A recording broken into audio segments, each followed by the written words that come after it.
चलिए आज की सबसे बड़ी खबर आपको बता दें। दिल्ली से इस वक्त की बड़ी खबर यह है कि संसद भवन के अंदर कोरोना विस्फोट हुआ है। 400 से ज्यादा कर्मचारी कोरोना पॉजिटिव पाए गए और बीते दिनों सभी कर्मचारियों का कोरोना टेस्ट हुआ था।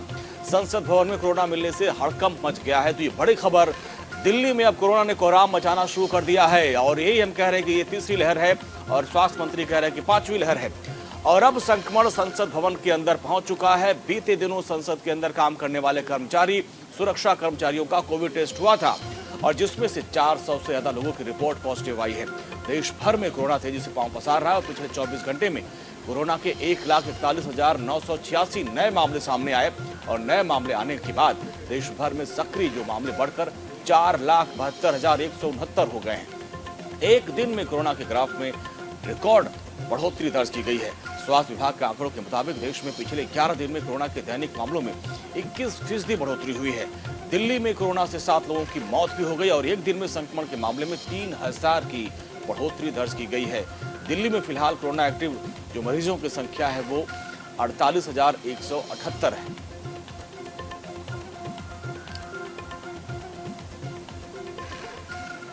संसद में कोरोना विस्फोट हुआ है। तमाम जो सुरक्षा कर्मचारी हैं और वहां के जो कर्मचारी हैं वो कोरोना पॉजिटिव पाए गए। 400 कर्मचारी, सुरक्षा कर्मी संसद भवन के अंदर जो काम करने वाले हैं वो लोग कोरोना पॉजिटिव पाए गए हैं।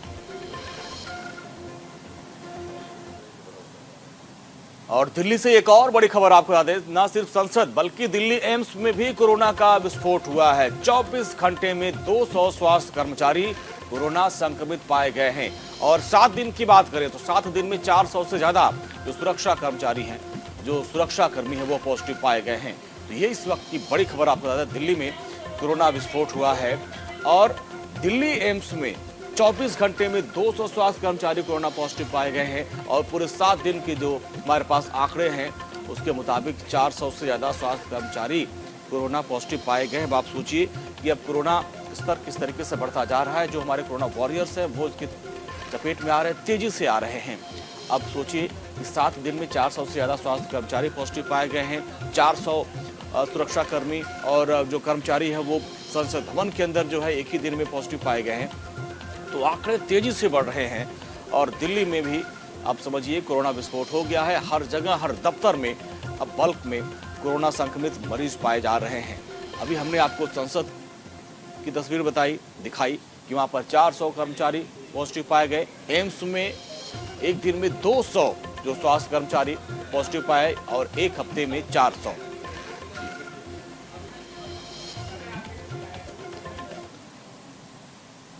दिल्ली के बाद पड़ोसी राज्य हरियाणा की बात करते हैं। यहां से भी बड़ी खबर, deputy CM Dushyant Chautala corona positive पाए गए हैं।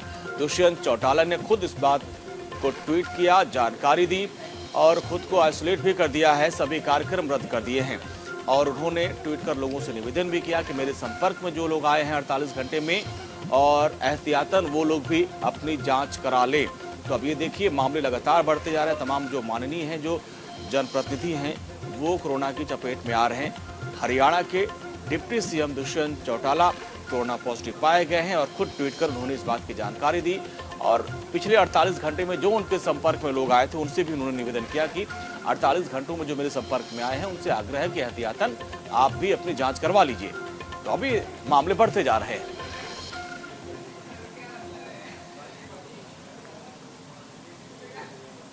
एक तरफ तो कोरोना का प्रकोप और दूसरी तरफ मौसम की मार। दिल्ली में बारिश से टूटा 22 साल का रिकॉर्ड। अगले 2 घंटे के अंदर दिल्ली एनसीआर में बारिश झमाझम होगी। बारिश शुरू भी हो चुकी है, सुबह से बारिश हो रही है। कई इलाकों में जलभराव, मौसम विभाग ने येलो अलर्ट जारी किया है।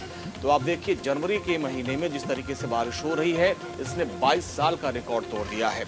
जनवरी में इतनी बारिश कभी नहीं हुई थी, इसके पहले 22 साल पहले बारिश हुई थी और अब 2022 में बारिश हो रही है। सुबह से ही बारिश हो रही है, कल भी झमाझम बारिश हुई थी। कई जगहों पर जल जमाव की खबरें आ रही है। आप देखिए फ्लाईओवर के नीचे आप देखिए ट्रक पानी में डूब गया और जल भराव कई इलाकों में ये खबरें। और आज भी रात से ही बारिश हो रही है और सुबह से कुछ तेज बारिश शुरू हो गई और येलो अलर्ट जारी किया गया है और अगले 2 घंटे तक झमाझम बारिश के आसार हैं मौसम विभाग की तरफ से, क्योंकि कल से बारिश हो रही है और आज सुबह से ही बारिश शुरू हो चुकी है और मौसम विभाग की तरफ से येलो अलर्ट जारी किया गया है। दिल्ली में बारिश से 22 साल का रिकॉर्ड टूट गया है। तो बारिश की वजह से ठंड भी बढ़ गई है और कोरोना के मामले भी बढ़ रहे हैं। तो एक तरफ कोरोना, दूसरी तरफ मौसम की मार। दिल्ली इस वक्त जो है बारिश और कोरोना की कहर को झेल रही है। तो लगातार बारिश हो रही है, कोरोना के मामले बढ़ रहे हैं, ऐसे में सतर्क होना होगा और हमको आपको बाहर निकलने से परहेज करना होगा, मास्क लगाना होगा। इंतजार की घड़ियां खत्म हो गई है। चुनाव आयोग की तरफ से 5 राज्यों में विधानसभा चुनाव की तारीखों का ऐलान हो गया है और दिल्ली का रास्ता यूपी से होकर गुजरता है। 2024 की जंग का रुख 2022 के नतीजे तय करेंगे और चुनावी पंडितों के जोड़ तोड़ पर यूपी चुनाव को बेहद दिलचस्प बना दिया है। यूपी के चुनाव में मुख्यमंत्री योगी का सबसे बड़ा इम्तिहान होने वाला है और यूपी में जो चुनाव होंगे युवा नेता अखिलेश यादव का सबसे बड़ा इम्तिहान होने वाला है। कांग्रेस, बीएसपी और तमाम जो छोटे दल वो यूपी के लिए लड़ाई में काफी मायने रखते हैं। पूर्वांचल की बात करें तो पूर्वांचल की सियासत से तय होगा योगी और अखिलेश में किसका पलड़ा भारी है।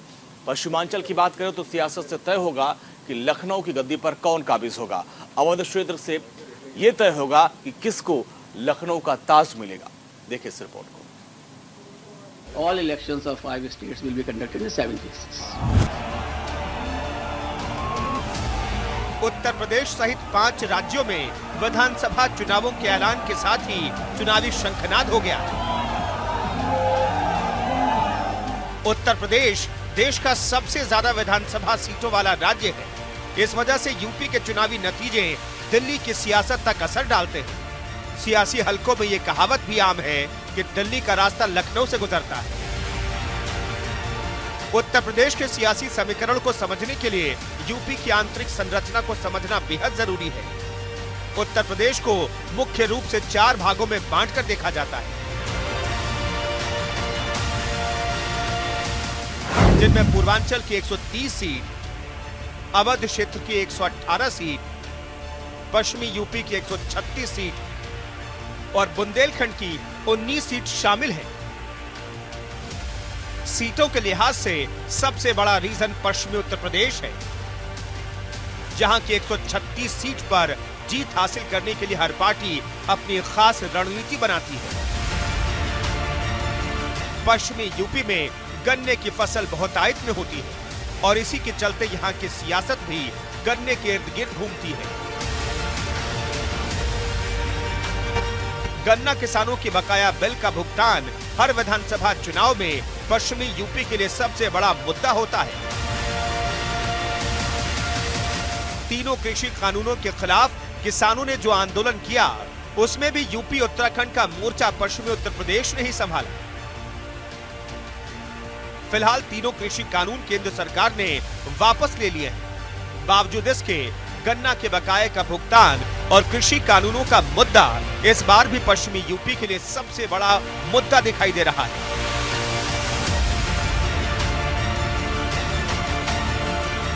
– 2017 में पश्चिमी यूपी के जनादेश पर नजर डालें तो बीजेपी को सबसे ज्यादा 109, समाजवादी पार्टी को 21, बहुजन समाज पार्टी को 3 और कांग्रेस को 2 और 1 सीट पर राष्ट्रीय लोकदल को जीत हासिल हुई थी। पश्चिमी उत्तर प्रदेश के बाद बात करते हैं पूर्वांचल की, जहां की सियासत पश्चिमी यूपी से बिल्कुल उलट नजर आती है। पूर्वांचल में तीनों कृषि कानूनों को लेकर भी किसानों ने आवाज नहीं उठाई। इससे साफ समझ आता है कि पूर्वांचल की सियासत पश्चिम से किस तरह अलग है। पूर्वांचल की 130 सीटों का सियासी गणित भी बेहद अहम है। पूर्वांचल की सियासत की दिशा वाराणसी से तय होती है और इसी वजह से काशी की बदलती तस्वीर आगामी विधानसभा चुनावों में पूर्वांचल का सबसे बड़ा मुद्दा साबित हो सकता है। दिल्ली से दूरी के चलते पूर्वांचल कई दशकों तक विकास की बाट जोता रहा, लेकिन पिछले कुछ सालों में पूर्वांचल की तस्वीर काफी हद तक बदल गई है। पूर्वांचल में एक्सप्रेसवे, नई ट्रेन, एयरपोर्ट, मेडिकल कॉलेज और हाल ही में वाराणसी में अमूल प्लांट का शिलान्यास काफी अहम साबित हो सकता है।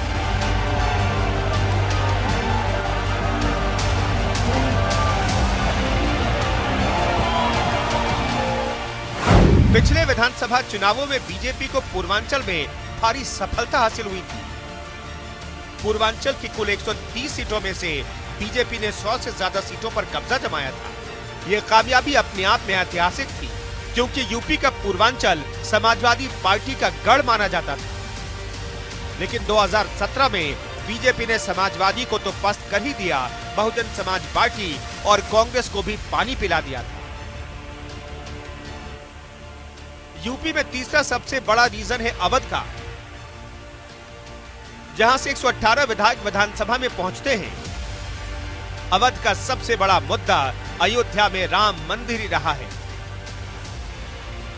और अब जिस तेजी से राम मंदिर का निर्माण चल रहा है, विधानसभा चुनावों में भी यही मुद्दा सबसे बड़ा होने वाला है। मोदी सरकार के दूसरे कार्यकाल में अयोध्या पर सुप्रीम कोर्ट के फैसले के बाद राम मंदिर का भव्य निर्माण जोरों पर है, और इस पर सियासत भी खूब हो रही है।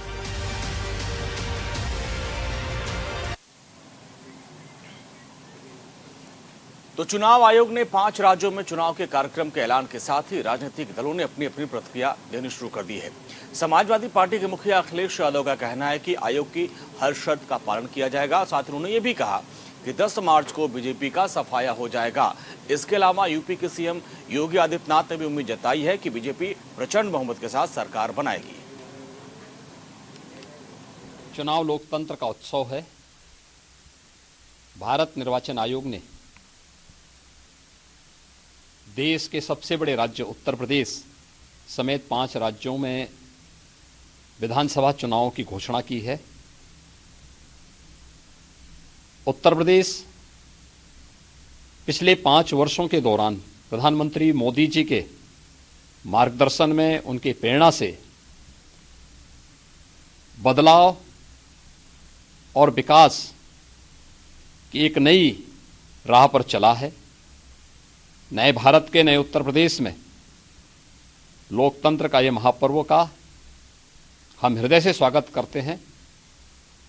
10 मार्च 2022 को जब उत्तर प्रदेश विधानसभा चुनाव के परिणाम आएंगे, तो भारतीय जनता पार्टी प्रचंड बहुमत के साथ जनता जनार्दन का आशीर्वाद प्राप्त करने में सफल होगी।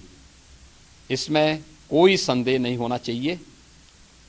हाँ, कोरोना महामारी के दौरान सतर्कता और सावधानी हम जरूर रखें। ये तो वर्कर्स और जनता तय कर रही है कि किस तरीके से वो ले रहे हैं इस बात को। जहाँ तक ट्रेंड का मामला है, लेकिन उत्तर प्रदेश की जनता बदलाव चाहती है, और ये तारीखें बदलाव की हैं। शुरुआत हो रही है 10 फरवरी से, और 10 मार्च तक परिणाम आएगा। उत्तर प्रदेश की जनता बहुत दिनों से बदलाव का इंतजार कर रही थी। इतने दिनों में महंगाई बढ़ी है, बेरोजगारी बढ़ी है, किसानों पे झूठे मुकदमे लगे हैं, अल्पसंख्यकों के साथ भेदभाव हुआ है, नफरत की राजनीति हुई है। इन्होंने लगातार सरकार में बैठ कर के अधिकारियों के माध्यम से लोगों को सताया है, लोगों पे मुकदमे लगे हैं। यहाँ के पंचायत के चुनाव जिस समय देखे थे, उस समय क्या नहीं किया सरकार ने। इनके अधिकारी भारतीय जनता पार्टी के कार्यकर्ता नेता बन गए थे। जो चुनाव लड़ने वाले थे, उनके पर्चे छीनने गए। पूरे देश ने देखा कि किस तरीके से गरीब माताओं बहनें जो फॉर्म भरना चाहती थी, उनके कपड़े फाड़ दिए गए, साड़ी छीन ली गई। इलेक्शन कमीशन ने जो शर्तें रखी, उनका शर्तों का पालन होगा, और अगर वो डोर टू डोर कम लोगों के साथ और जो नियम बने उनका पालन करते हुए प्रचार करना होगा तो प्रचार करेंगे। ये इलेक्शन कमीशन को सख्ती सरकार के लिए रखनी चाहिए, क्योंकि सरकार यहाँ पर मनमानी करेगी। पिछले चुनाव में भी मैंने देखा कि किसी भी नियम को इस सरकार ने नहीं माना। इसलिए इलेक्शन कमीशन कम से कम ये निगरानी रखे कि सरकार में बैठे लोग उनके नियमों का पालन करें। कांग्रेस पार्टी का हर कार्यकर्ता और हर नेता 5 राज्यों में इन चुनावों को मजबूती से लड़ेगा, और भारतीय जनता पार्टी की सरकारों को 4 राज्यों के अंदर जबरदस्त तरीके से पटकनी देगा, और पंजाब में एक बार फिर कांग्रेस का झंडा फिर लहराएगा। इन 5 प्रदेशों की जनता के पास भी अब स्वर्णिम अवसर आया है। भारतीय जनता पार्टी को परास्त करें, भाजपा को हराएं और महंगाई को भी हराएं।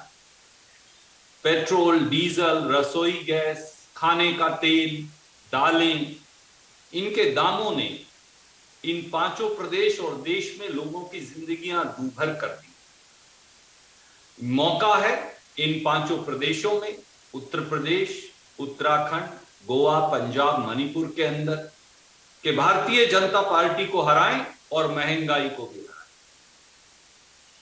किसानों के पास इन प्रदेशों में, खासतौर से उत्तर प्रदेश में, उत्तराखंड में और पंजाब में मौका है कि किसानों की लखीमपुर खेड़ी में जीप के टायरों के नीचे कुचलकर हत्या करने वाले और उन लोगों को मंत्री पद देश का, कानून मंत्री, देश का होम मिनिस्टर बनाकर बिठाने वाले भारतीय जनता पार्टी को सजा दे।